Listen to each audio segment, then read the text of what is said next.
नमस्कार। मैं अर्चना त्रिपाठी शुक्ला हिंदी लर्नर्स के यूट्यूब चैनल पर आपका स्वागत करती हूँ। आज मैं आपको सिविल प्रक्रिया संहिता की धारा 39 से लेकर के 44 तक बताऊंगी। इससे पहले हम आपको सिविल प्रक्रिया संहिता की धारा 38 तक बता चुके हैं। अगर आपने वह धाराएं नहीं पढ़ी है तो सबसे पहले आप उनको पढ़ लीजिए। क्या होगा कि आपको आगे की धाराएं समझने में आसानी होगी। ठीक है, आइए धारा 39 पे चलते हैं। धारा 39 कहती है कि डिक्री का अंतरण कैसे होगा, यानी कि डिक्री पारित करने वाला जो न्यायालय है वह डिक्रीदार के कहने पर डिक्री को अन्य न्यायालय में भी निष्पादित करा सकता है। यही इस धारा में बताया गया है। इस धारा में यह कहा है कि यदि किसी के खिलाफ जो डिक्री पारित की गई है वह अन्य न्यायालय में निवास कर रहा है, तो वह अगर आवेदन करता है कि भाई मैं तो यहाँ निवास करता हूँ, तो अच्छा होगा कि आप डिक्री को यहाँ से अंतरित करा दीजिए, यहाँ से निष्पादित करा दीजिए, तो जी हाँ, वहाँ से उस डिक्री का निष्पादन हो जाएगा।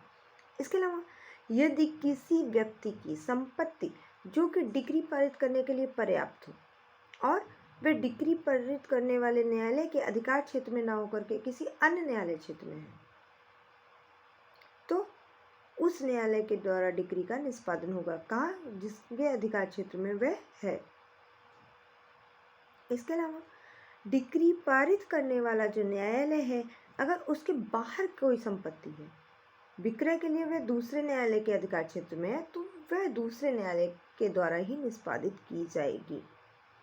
यदि डिक्री पारित करने वाला न्यायालय ये लिखता है कि इसको अन्य न्यायालय के द्वारा निष्पादित किया जाएगा, तो वह अन्य न्यायालय के द्वारा निष्पादित किया जाएगा। इसके अलावा डिक्री पारित करने वाला न्यायालय उसको खुद की स्वेच्छा से या फिर किसी अन्य की अधिकारिता वाले न्यायालय के निष्पादन के लिए भी भेज सकता है। यानी आप अपने आप से भेज सकते हो, या फिर आप कैपेबल नहीं हो, दूसरा कैपेबल है तो आप उसके थ्रू भी भेज सकते हो। इस धारा के अनुसार उस न्यायालय को सक्षम न्यायालय माना जाएगा। किस न्यायालय को? जहाँ पर डिक्री के लिए आवेदन किया गया है और जहाँ से डिक्री का निष्पादन हो रहा है। ठीक है, यही इस धारा में बताया गया है। अब आइए देख लेते हैं कि धारा 40 क्या कहती है।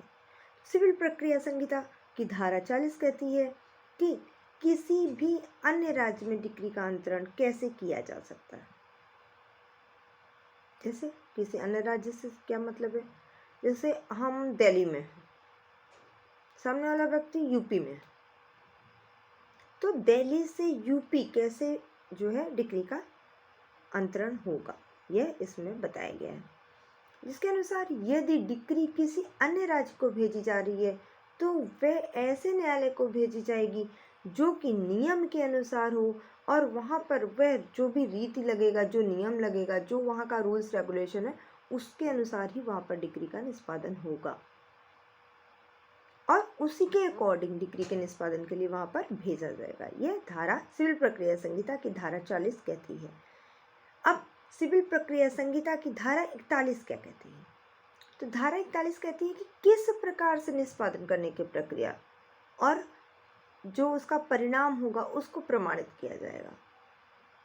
तो धारा 41 के अनुसार वह न्यायालय जो डिक्री पारित करता है, तो उसका जो तथ्य होगा वह लिखित होगा, और जो न्यायालय डिक्री पारित करने और उसके निष्पादन करने के लिए अगर असफल रहता है, तो वह उसका कारण भी स्पष्ट रूप से बताएगा कि क्यों, क्या वजह है कि वह डिक्री का निष्पादन नहीं कर पाया।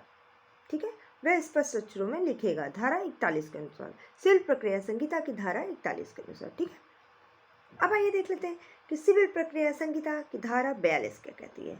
सिविल प्रक्रिया संहिता की धारा 42 कहती है कि अंतरण डिग्री के निष्पादन के लिए न्यायालय की कौन कौन सी शक्तियां हैं, यानी कि वे एक स्थान से डिग्री को दूसरे स्थान पर भेजने के लिए जो न्यायालय है उसको कौन कौन सी शक्तियां प्राप्त हैं। ठीक है, तो धारा 42 के अनुसार निष्पादित जो न्यायालय है उसको वही शक्तियां प्राप्त होंगी जो कि उसके खुद की डिग्री के लिए पारित होती। अगर उसने खुद डिग्री पारित किया होता है तो उसके लिए उसको जो शक्तियाँ प्राप्त है वही शक्तियाँ, अगर कहीं से आई हुई डिग्री है उसका निष्पादन करना है तो सेम वही शक्तियाँ प्राप्त होंगी। ठीक है, वे सभी व्यक्ति दोषी होंगे जो न्यायालय के निष्पादन क्रिया में अगर बाधा डालते हैं। वे न्यायालय के उसी रीति के द्वारा दंडनीय होंगे जैसे कि डिक्री उसी न्यायालय में अगर पारित हो रही होती तो उसके लिए दंडनीय होते।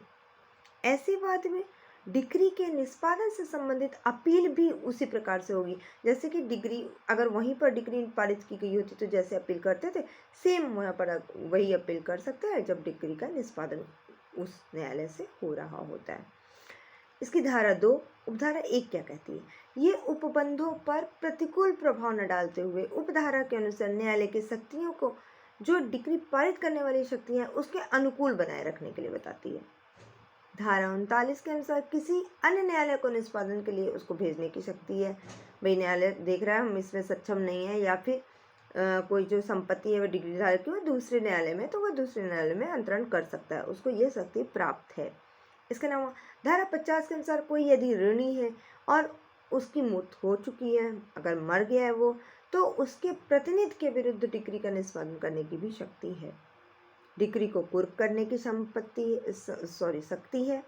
इसके अलावा विनिर्दिष्ट शक्तियाँ जो कि एक आदेश के द्वारा प्राप्त होती है तो वह शक्तियाँ भी उसको प्राप्त है। इसके अलावा डिक्री के अंतर रीति से निष्पादन करने की शक्तियाँ, या फिर अगर किसी फर्म के विरुद्ध अगर डिक्री पारित की गई है तो वह आदेश के 21 के अनुसार निर्दिष्ट व्यक्ति से भिन्न किसी व्यक्ति के विरुद्ध भी डिक्री का निष्पादन कराया जा सकता है। यह धारा 42 कहती है। अब आइए देख लेते हैं कि धारा 43 क्या कहती है। सिविल प्रक्रिया संहिता की धारा 43 कहती है कि जिस स्थान पर इस संहिता का विस्तार नहीं हुआ है वहां की डिक्री का निष्पादन कैसे होगा। तो यदि कोई डिक्री किसी ऐसे न्यायालय के द्वारा पारित की गई है जहां पर इस संहिता का विस्तार नहीं हुआ है, या फिर किसी ऐसे न्यायालय के द्वारा पारित की गई है जो कि केंद्र सरकार के द्वारा भारत के बाहर स्थापित की गई है, या उसको भारत के बाहर माना गया है, या फिर उसको पारित करने वाला जो न्यायालय है उसको निष्पादित नहीं कर सकता है।